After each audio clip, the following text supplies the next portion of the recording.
বর্তমান সময়ে ধর্ম নিয়ে দেদার রাজনীতি চলছে এবং বেশ কয়েকটা দল রয়েছে, তারা এই ধর্ম নিয়ে রাজনীতি করতে যথেষ্ট পটু এবং মানুষকে বোকা বানিয়ে ভোট নিতে তাদের হাত কাঁপে না। মানে এরা মানুষ খুন করতেও ভয় পায় না।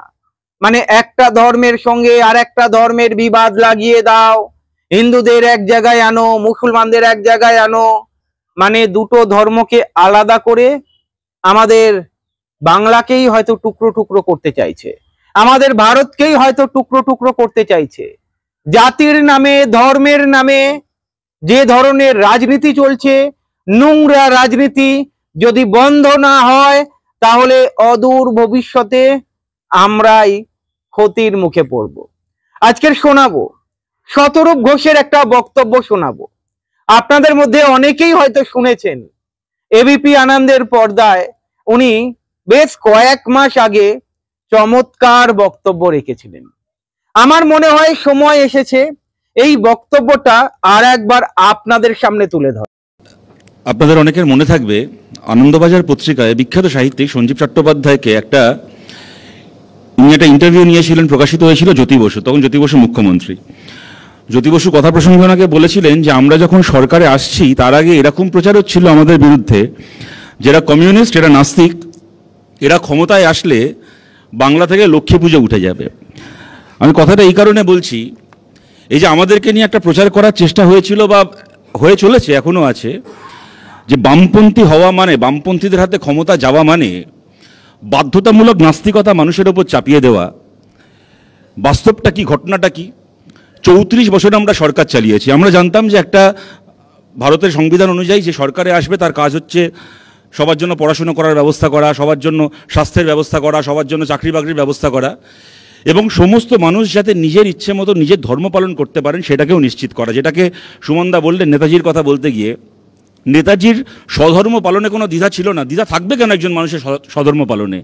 প্রশ্নটা হচ্ছে পরধর্মকে তুমি অপমান করবে কিনা, সেইখানে প্রশ্নটা। আমি কথাটা, উদাহরণটা এই কারণে বলছি, 34 বছর সরকার চালানোর পরে যদি দেখা যায় সবার জন্য চাকরির ব্যবস্থা করা, শিক্ষার ব্যবস্থা করা, স্বাস্থ্যের ব্যবস্থা করায় আমরা 100-এ কেউ বলতে পারে 80 পেয়েছি, কেউ বলতে পারে 20 পেয়েছি, কেউ বলতে পারে 70 পেয়েছি, কিন্তু পশ্চিমবাংলার প্রত্যেকজন মানুষ যেন নিজের ইচ্ছে মতো নিজের ধর্ম পালন করতে পারেন, এই প্রশ্নে বামফ্রন্ট সরকার 100-এ 100 পেয়েছে।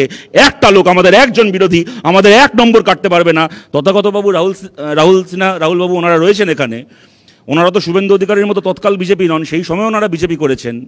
আমার বিশ্বাস ওনারাও এখানে একমত হবেন।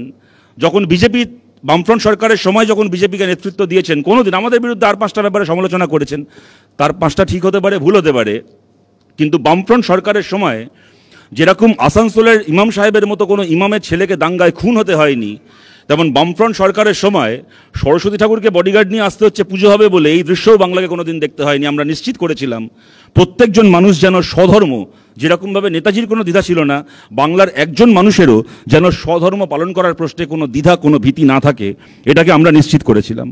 তার জন্য জ্যোতি বসুকে, বুদ্ধদেব ভট্টাচার্যকে কখনো মমতা ব্যানার্জির মতো সকালবেলা ঘুম থেকে উঠে কালীঘাটে কালী মন্দিরে পুজো দিয়ে, দুপুরবেলা রেড রোডে গিয়ে নামাজ পড়ে, বিকেলবেলা গঙ্গার ঘাটে গিয়ে ছট পুজোর কলা ভাসিয়ে সেকুলার হতে হয়নি। ওনাদের একটা সহজ দর্শন ছিল যে সরকার সরকারের জায়গায়, ধর্ম ধর্মের জায়গায়। সরকারের লোক ধর্মস্থানে ঢুকে মাতব্বরি করবে না, আর ধর্মকে নিয়ে রাজনীতি হবে না। এইটুকু বজায় রাখা গেছিল পশ্চিমবাংলায়। না দুর্গাপুজো, না ঈদ মহরম, কোথাও কোনো সমস্যা হয়নি। আমাদেরকে আপনাদের পছন্দ ছিল না, নতুন সরকারে এসছেন, আমাদের অনেক কিছু ভেঙেছেন, সিঙ্গুরের কারখানা ভেঙেছেন, স্কুল সার্ভিস কমিশন ভেঙেছেন। এই সাধারণ রাজনৈতিক বোঝাপড়াটা, এই সাধারণ অ্যাডমিনিস্ট্রেটিভ বোঝাপড়াটা ভাঙার খুব দরকার ছিল, যে ধর্ম আর রাজনীতিকে মেলানো হবে না। তথাগতবাবু এখানে গর্ব করে উদাহরণ দিলেন যে দেশভাগের পরে পাকিস্তান কি সুন্দর, দেখো ওরা ধর্মভিত্তিক রাষ্ট্র গঠন করেছে, আমরা কেন সে পথ থেকে সরে গেছি। ওনারা আমাদেরকে পাকিস্তানের দালাল বলে গালাগাল দেন, বিজেপির বিরোধীদেরকে পাকিস্তানের দালাল বলে গালাগাল দেন।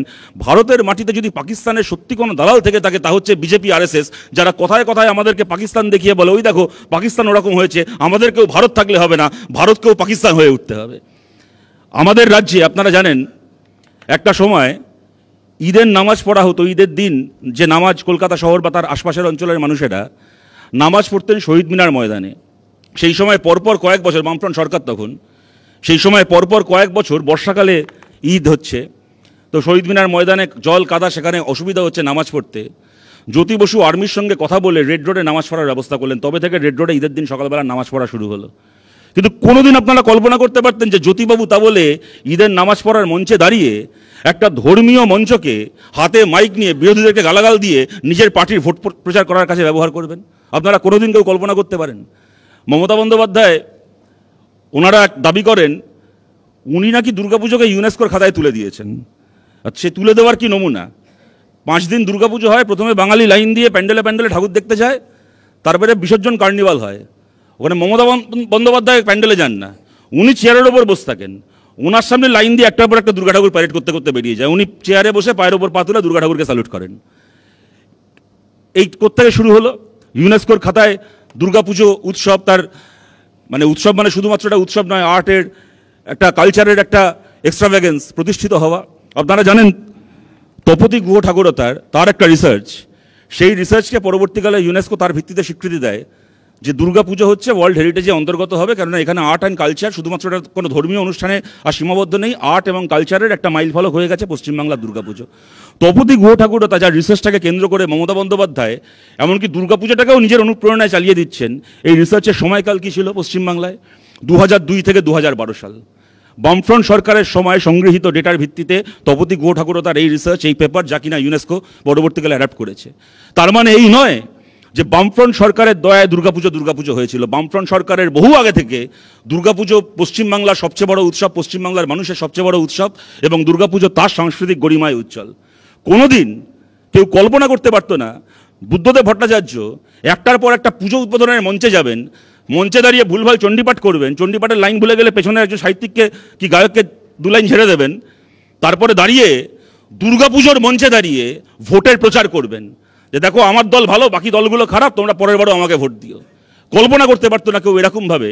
প্রশ্নটা এখানে খালি ধর্ম নিয়ে রাজনীতি নয়, ধর্মস্থানে যে রাজনীতির প্রবেশ, রাজনীতির অঙ্গনে খালি ধর্মের প্রবেশ নয়, ধর্মস্থানকেও যে রাজনীতির দখলদারির মধ্যে এনে কলুষিত করা, এই উদাহরণ কেউ কল্পনা করতে পারতো না। দুর্গাপুজোর সময় এই আনন্দবাজারে ছবি বেরিয়েছিল একবার, আমরা তখন খুব ছোট, যে অসীম দাশগুপ্ত গড়িয়াহাট মোড়ে দাঁড়িয়ে ট্রাফিক কন্ট্রোল করছেন।